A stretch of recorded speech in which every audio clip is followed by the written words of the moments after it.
je m'appelle Jacques Ivarsquet, je suis directeur d'un marché au sein du groupe UP et le marché regroupe l'ensemble des services que l'on propose sur le domaine des politiques publiques et des programmes sociaux. Donc il mixe à la fois des moyens de paiement et des logiciels. Pour nous, c'est un secteur en pleine évolution avec la société Apologique qui est présente sur ce salon et qui représente un parc de clients très très important.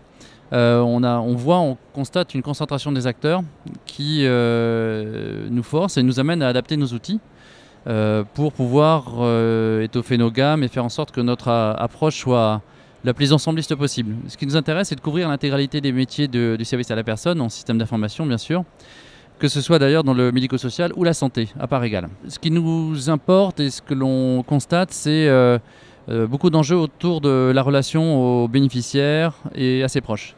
Nos systèmes d'information sont orientés bénéficiaires dans le sens où on part du bénéficiaire pour savoir quelles sont finalement l'ensemble de ses prises en charge et d'avoir une offre logicielle qui couvre l'intégralité de cette prise en charge. C'est un premier axe qui nous semble très très important parce que c'est en fait pour répondre à la concentration des acteurs.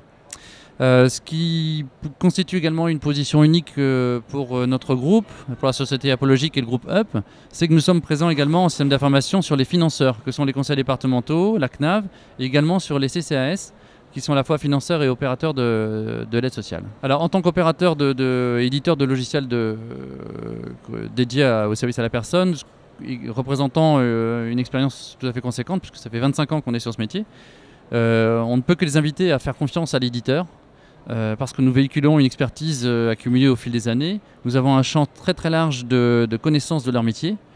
Et ce qui fait d'ailleurs qu'en étant très très proche de leurs besoins, nous avons développé récemment toute une gamme d'outils qui dotent finalement les intervenants ou les responsables de secteur d'outils comme des tablettes, des mobiles qui permettent finalement d'exercer son métier en forme de nomadisme.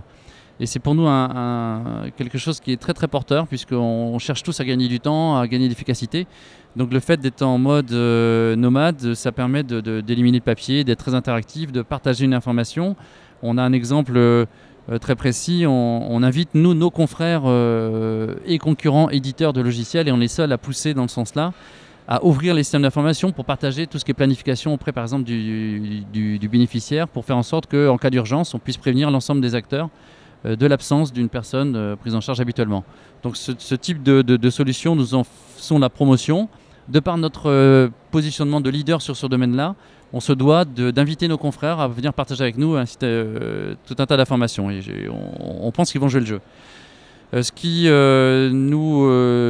Un autre sujet aussi qui nous intéresse beaucoup, c'est d'inviter les prestataires d'aide à domicile à communiquer auprès non seulement des bénéficiaires mais de leurs proches. Et nous avons développé une série d'applications qui permet à un proche qui est très éloigné physiquement par exemple de son ascendant de pouvoir être informé du portage de repas, des interventions, d'un lever, etc. Donc voilà l'ensemble des actions qui sont pour nous très importantes, c'est-à-dire un éditeur solidement implanté sur son écosystème, leader sur son domaine, et des solutions innovantes sur, entre autres, le nomadisme.